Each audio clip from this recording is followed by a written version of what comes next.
Anybody need some sniper practice? That's one. That's two. That's three. That's four. That's five, motherfuckers!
Sir.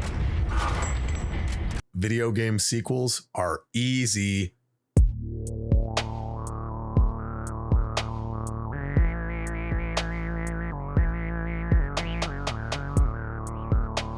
Here's the secret.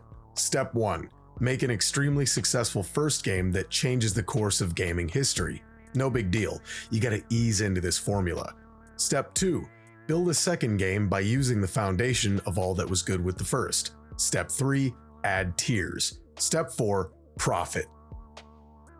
Alright, I'm taking the piss. Gears of War 2 is awesome, but right up front, I just want to say that Gears 2 is basically just Gears 1 on steroids and a bit of estrogen, and that's good.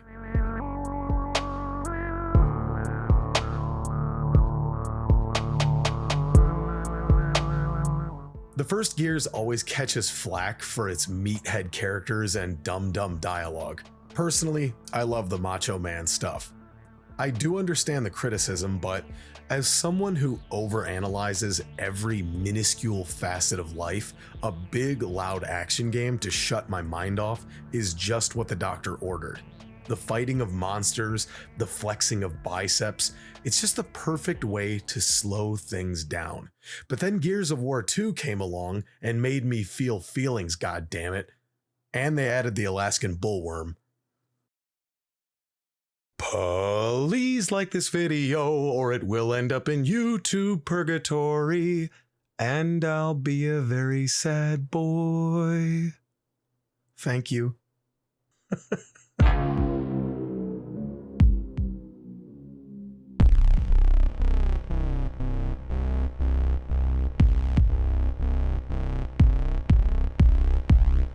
Alright, real quick, full story spoilers ahead. If you haven't played Gears 1, there's really nothing you're missing. They kill General Rom and Cole yells woo, that's about it. If you've never played Gears 2, however, there are some actual moments worth experiencing for yourself. You've been warned. The story picks up following the first. Queen Mira opens with her posh, upper-class accent. Tilda Swinton sounding ass. At least that accent is kinda hot, you know? Like she could totally call me a ditty little yank and I would bugle like an elk. Unlike Boris Johnson, who sounds like a 92 Yugo starting up in January. It is about the story of how we decided to come out of the European Union. Alright. So Queen Mira rambles on about, this is just the beginning. The light mass bomb only pissed the locusts off, and they're back in the quest for more money or whatever. The opening cutscene is awesome, and it sets up how much bigger and badder the sequel is going to be. We meet a few new characters, starting with Ben Carmine, another in the doomed Carmine bloodline. Dom makes a passive-aggressive jab at Anthony Carmine, Ben's dead brother from the first game. Wow, Dom. Hope nobody you love dies in this game.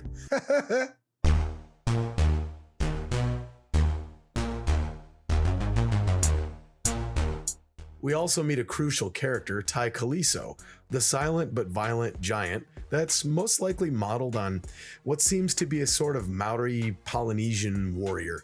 That culture doesn't technically exist in this lore, but look at this guy. You telling me he couldn't pull off a mean haka? But Gears 2 is not all big guns and machismo this time. The through line is the human cost of war. Epic wanted to emphasize how threatening and violent the Locust truly are and how awful war is. They wanted you to see the ugliness up close, wanted you to feel it. Along the course of the war, the Locust started abducting humans, and Dom has been frantically searching for his missing wife, Maria. Dom is still a pro and is focused on the mission. He keeps the faith and he fights hard, until his faith is shaken. Ty Kaliso is shown throughout the game as nearly indestructible, surviving a crash that took out the rest of his team, stuff like that. His sheer mass, his calm demeanor in battle, and the way the team builds up the mythos surrounding the character makes it obvious that Ty will be there, shoulder to shoulder with Dom and Marcus when the Locust fall. Then things change. When strapped into a drill lift, a new villain, Scourge, attacks Delta Squad. Ty and Dizzy, another new character, are left to battle this monster while Marcus and Dom are helpless to watch. The drill lift descends and the fate of Ty and Dizzy remains unknown. Underground, you come across a beast barge, a prison vessel on the back of a massive monster. The design is amazing. The idea is terrifying. Shouldered on this creature, locked inside of metal torture tubes, are your friends, your family, and your teammates.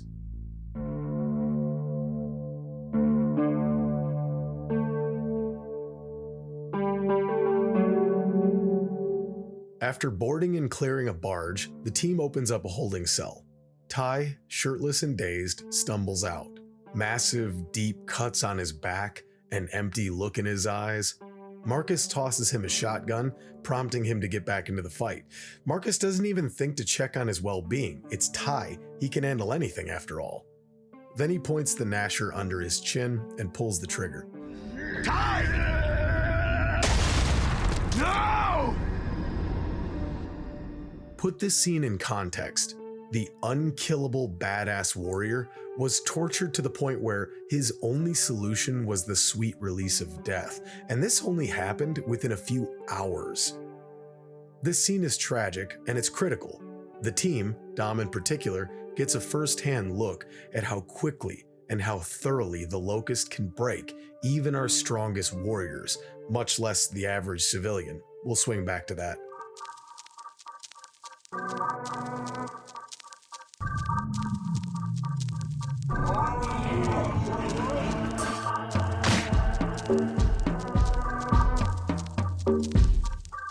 There are some other important plot seeds and story threads established in Gears 2, including a trek into the New Hope research facility in the valley surrounding Mount Kadar.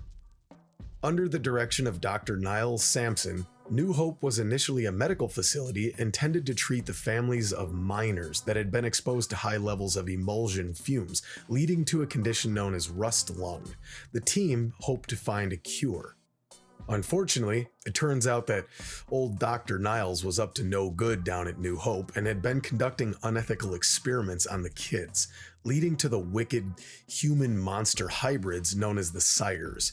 After being exposed, the research was covertly moved down into Mount Kadar, and the experiments continued, leading to what would become, you guessed it, the Locust. Good job, Niles, you dick.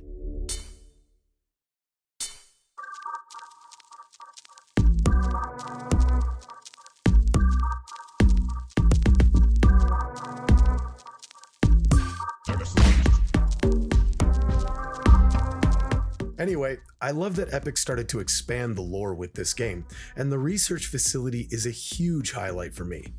Comics, graphic novels, and books are all well and good, but the first game definitely needed some depth, and Gears 2 answered the call. But as far as Gears 2 goes, the truth about the Locust, Adam Phoenix, and Queen Mira remain as a bit of a tease for the future. There's also the side plot about the Locust and Lambent civil war, and it's fascinating and all, but for now, I can't delay it any further. There are other great moments, like Prescott's rousing speech and Ben Carmine's ending, but I'm trying to keep this somewhat succinct. Let's talk about that moment. Before the tragic scene with Ty, Delta finds Baird trapped in a metal prison pod, and he tells the team that the Locust have been taking prisoners for processing. Locust processing involves various forms of brutal torture to extract information, to make zombie-like labor slaves, or even worse, just for the Locust to sate their own bloodlust for their gratification. When the team releases Ty, he had only been under processing for a short time, and it completely shattered him. Eventually, Dom and Marcus find Maria. When she's released from the pod, she's beautiful, just how Dom remembered her in his dreams.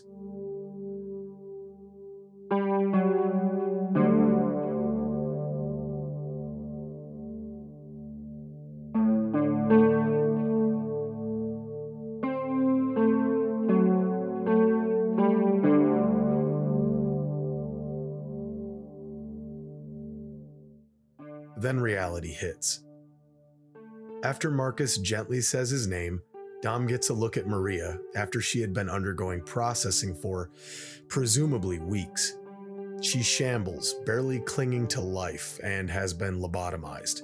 Who knows what purpose she served for the Locust? Dom.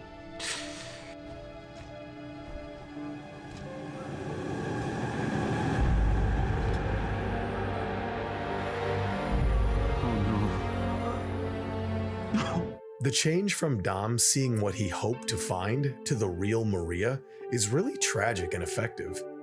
Afterwards, his only option is to euthanize his wife.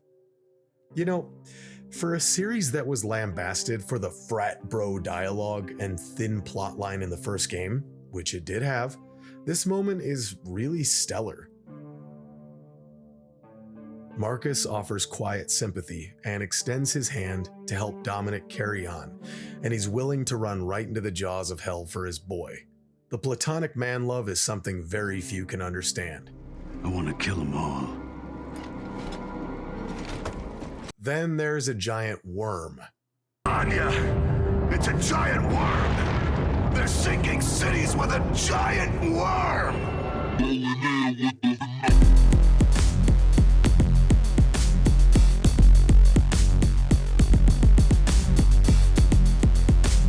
So, yeah, the Locust decided that they were going to use a giant worm, known as a rift worm, to start sinking cities. Yes, really. The worm is controlled by Scourge, Queen Mira's right-hand man. Is there an explanation for how this works, or where this thing came from? Sorta? Yes, I know. The worm prehistorically carved the hollow. Dr. Sampson used riftworm materials plus emulsion to mutate the kids that turned into sires, eventually leading to the Locust Horde. The religion of the Locust became known as the Trinity of Worms. I know about Adam Phoenix and the plan to sink Jacinto, blah blah blah. Come on. It's a giant fucking worm. It's completely absurd. They put it in the game because it looks cool. It does. And so that they could have a big level inside of the beast. They did. And it's my second favorite level that takes place inside of a giant thing that swallowed you. You know who the king is. This party's getting crazy. Let's rock.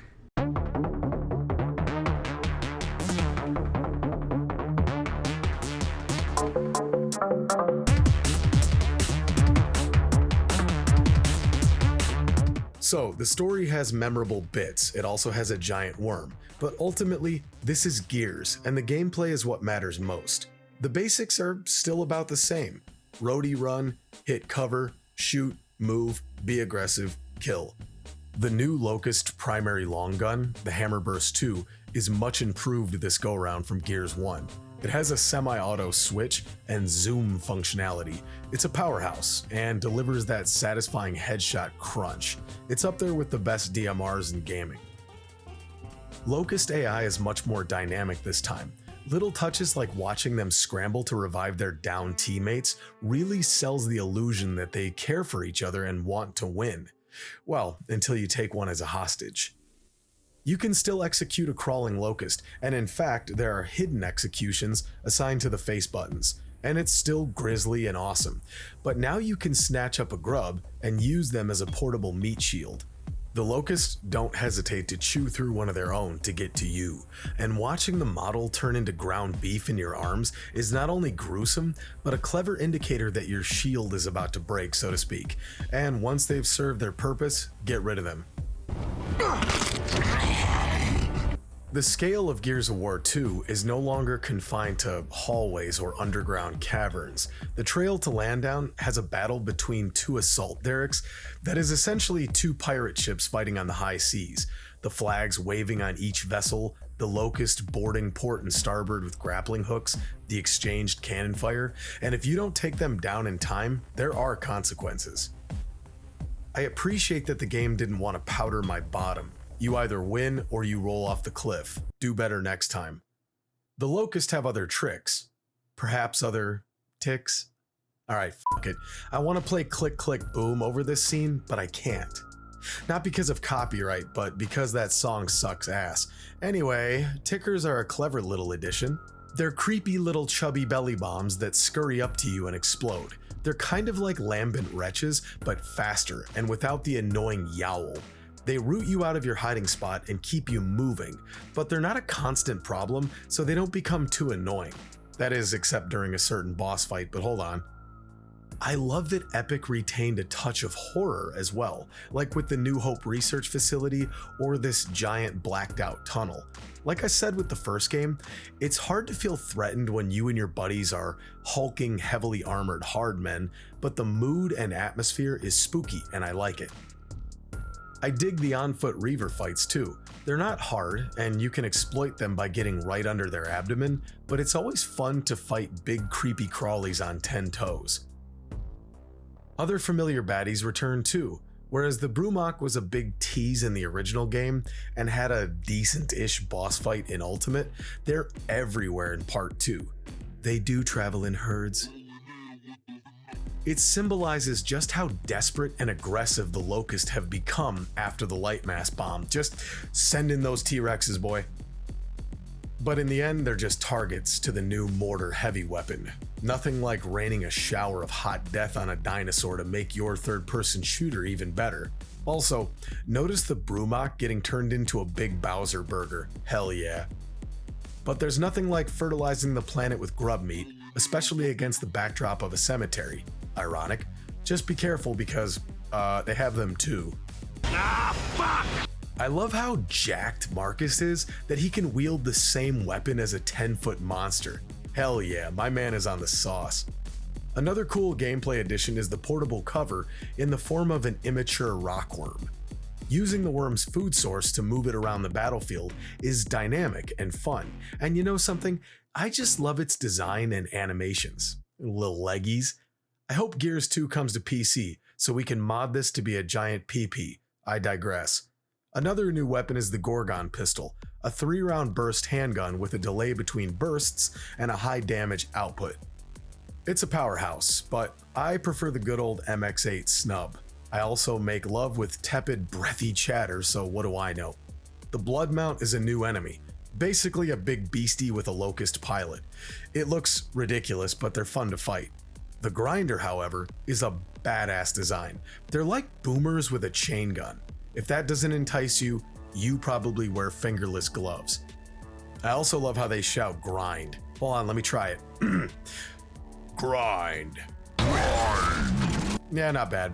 Then you have the Cantus, the new bad guy that screeches like a wretch and summons the Tickers. They use a Gorgon pistol and roll around like a player would. They're okay, kind of annoying, but not frustratingly so. Ink grenades are new, and I love them as long as they're not coming at me during the Scourge fight. Hold that thought. I love covering grubs in a thick, inky cloud of noxious gas, rooting them out of their camp zone. But you know what beats ink? Fire.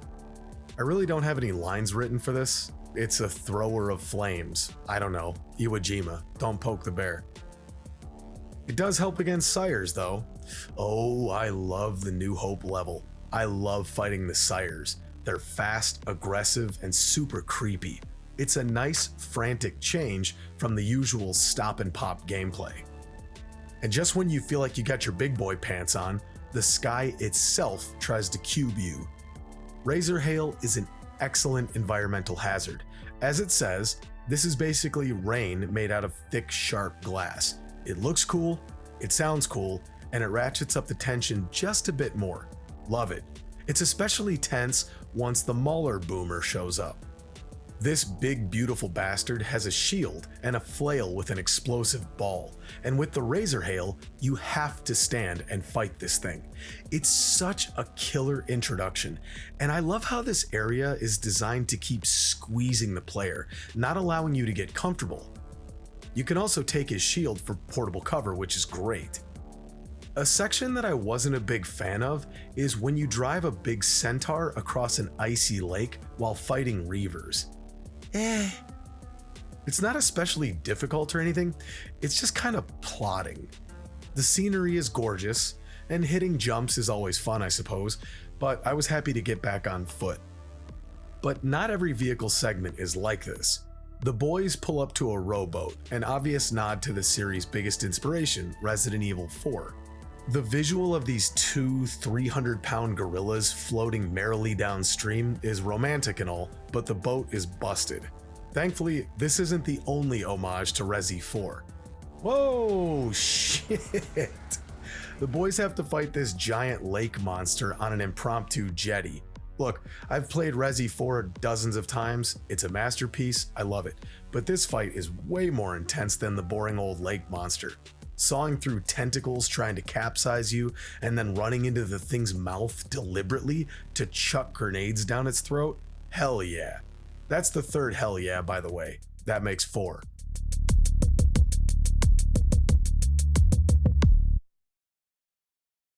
But I have to admit, as good as the third-person action is, as good as the mechanics are, and they are very, very, very, very good. Some of the best.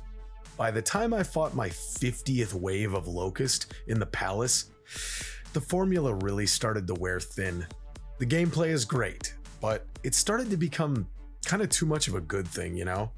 Slogging through 1,000 bad guys to be stuck by one stray torque arrow and having to start all the way over was enraging, to be honest. Not nearly as annoying as the boss fight against Scourge, however. Guys, alright, we gotta talk about it. This fight sucks, and I hate it. The boss can be summed up like this: pillars fall over, ink grenades, tickers, QTE button smashing, stalactites fall, repeat. Stuck on cover, can't move, gee, thanks.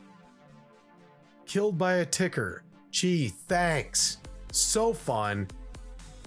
And you know, this nincom fucking poop is supposed to be the ultimate badass, but he doesn't really do anything, does he? He just throws little nonsense your way and comes in for the cheap shot. It's corny and lame. And then you ride a Reaver.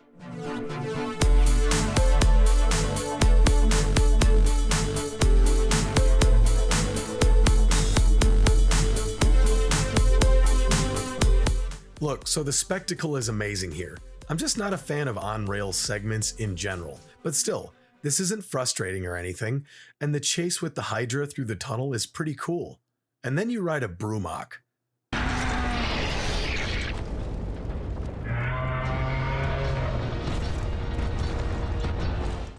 This is the kind of ridiculous shit that I love in video games. This kind of reminded me of taking Metal Gear Rex for a spin in Shadow Moses in Metal Gear 4. That makes my heart happy. It even ends with an awesome monster battle between the Brumach and a Corpser. This is that Toho goodness. And then the final boss happens, and this Brumach goes lambent, and it morphs into a Rob Bottin knockoff. You fly around in a helicopter and drop the Hammer of Dawn a couple times, and that's it. That's the final boss fight in Gears of War 2. That was it, huh guys? This is Arkham Asylum all over again. Do something you've done a million times against a bigger, grotesque enemy. The end. Using all the skills you've accumulated over an entire game and then unleashing them is a great design.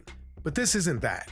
It's just the Hammer of Dawn a couple of times, and this could have been salvaged. Instead, maybe they could have had you and 3 other teammates on other choppers time your strikes to hit it once in a big golden shower of fury. Think Ghostbusters. Or they could have had one of the prominent cog soldiers sacrifice himself by jumping into the belly of the Brumach with a bomb or something. One last sad moment or something like that. And hey, don't roll your eyes. That would only be the 3rd time you get swallowed by something in this game. And the ending is basically Gears 1 again. An explosion happens, Liquid goes into the hollow, Queen Mira chatters on about such and such, and Delta flies away in a chopper. Where have you seen that before? But, Anyway, the gameplay in Gears 2 really is top-notch, 98% of the time. More weapons, new enemies, and great big set pieces, all set inside of drop-dead gorgeous environments.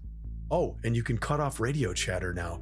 Loading the bomb onto the chopper. Enough of the chit-chat, let's go!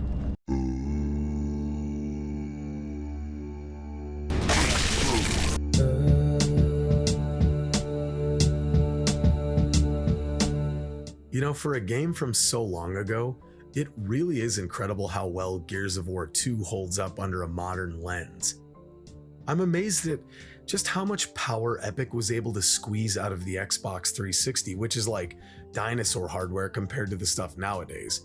But it's not simply a matter of particle effects and dazzling textures. The color palette is everything, and it's the first thing I think of when I reminisce on this game. As far as seasons go, I'm a really big autumn man, so this tone in Gears of War 2 is right up my alley, but it represents so much more. I went on and on in my first Gears review about how I preferred the more drab, hopeless hues of the original game compared to the remasters. Gears 2 reinforces this preference, and I always think of the trilogy in terms of the color progression. Let me explain. The first game is hopeless and drab. Humanity is nearly crushed. We're trying. The second game, bits of light and color are starting to bleed through. Despite the horrific personal moments with Maria, Ty, and Ben, humanity as a whole is making a stand, and tiny droplets of hope are seeping in. Then, by the third game, well, you'll have to wait. Then there's the proper spectacle, with scenes like the Trail to Landdown. The forest setting is amazing. A nice break from the concrete jungle, as it were, and it's not just vast empty space with a bit of leaves. Watching hundreds of grubs and a fleet of Brumachs pouring out of a giant emergence hole is incredible. But then you get to Landdown, and you're greeted by this low-tech, almost Wild West setting, a cross between Whiterun and Deadwood. It's a great contrast with Jacinto Med, which is about the best humanity has to offer in terms of technology and resources, and that's dwindling.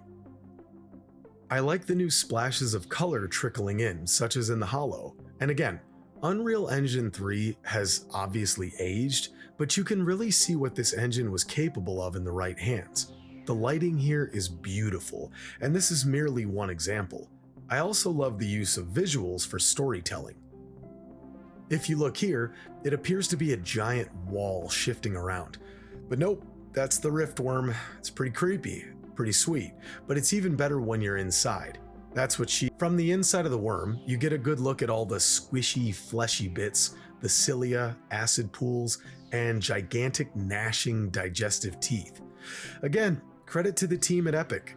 They could have taken the lazy way out and done a big boring open area akin to the first game's Hollow and added some viscous window dressing, but oh no.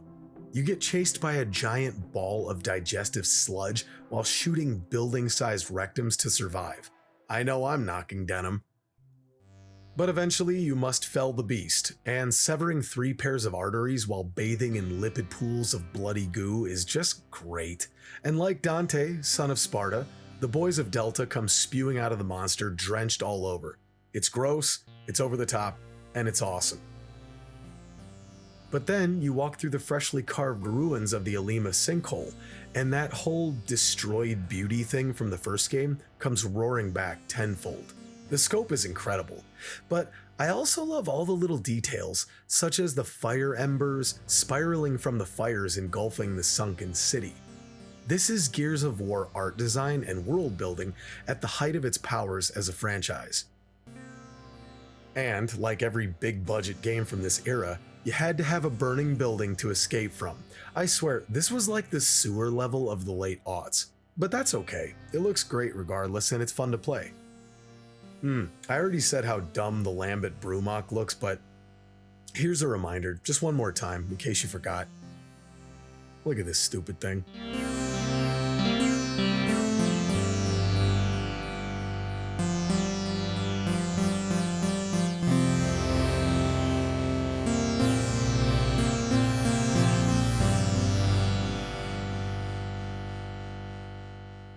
It should go without saying that the weapon sound effects, Foley work, and environmental audio are all masterful. They are.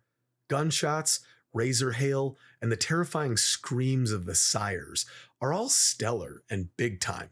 I could spend a very long time going over these individual facets, but I'd like to highlight two important audio takeaways from Gears of War 2. Something something brevity, something something wit. Firstly, the soundtrack, composed by Steven Jablonski, is a massive bit of work.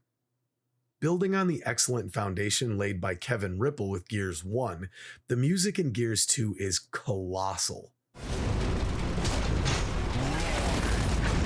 the sandbags!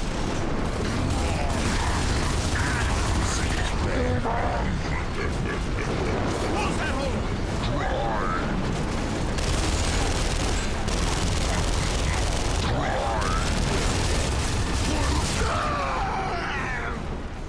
Big thundering drums, all-out choir performances up there with Marty O'Donnell's work with Halo, fast-paced strings that amplify chase sequences, and plenty of huge brass arrangements that come together to make a rich, full soundtrack that really resonates with the tone of the game.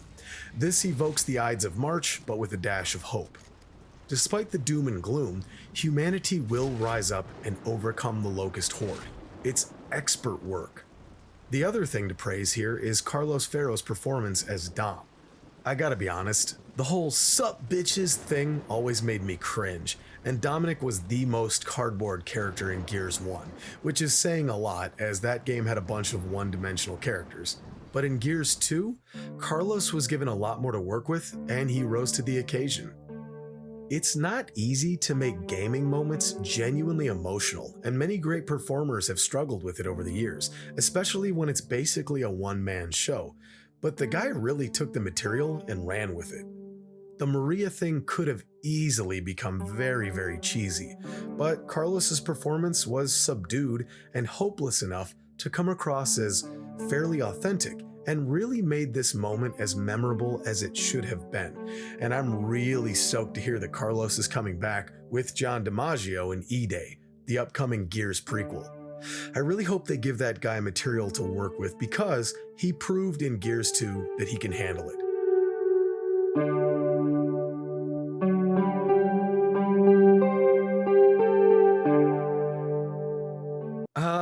And then someone decided to let Lester Spate improvise, and it shows. Your bum ass bitches are going down! Like way down! Dead down! So down you ain't gonna know which way is up! Your ass is gonna be crying till your skink ass quit! Oh, mommy, don't let the bad man hurt us! Yeah. That's great.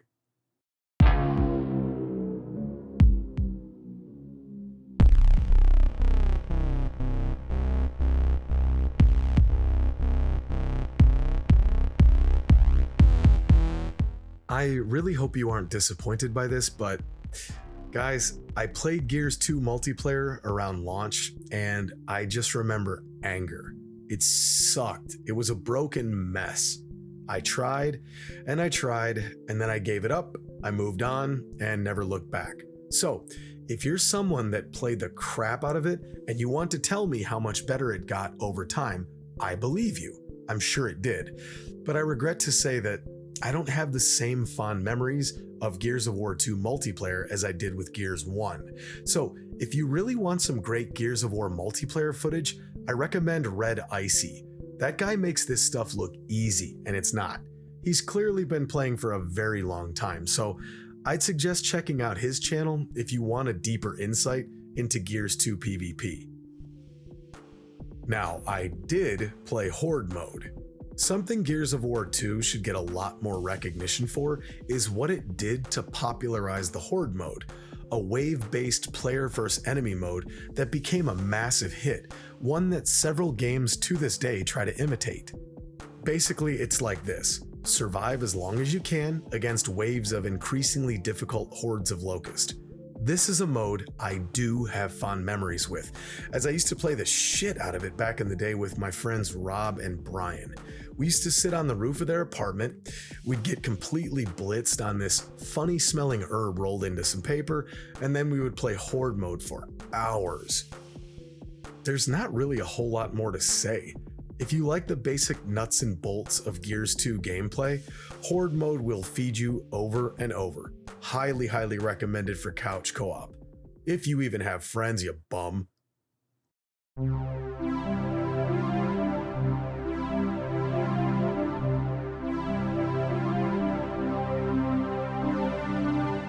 What else can be said?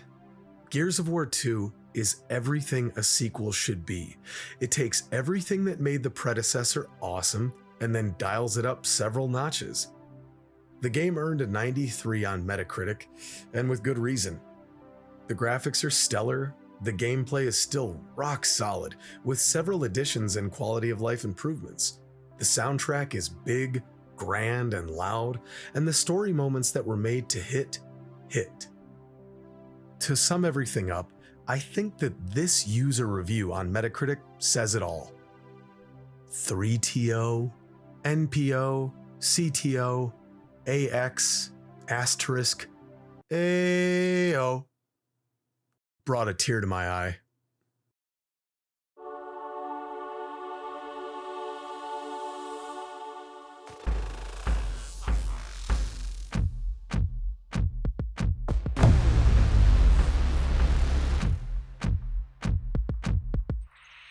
No mercy!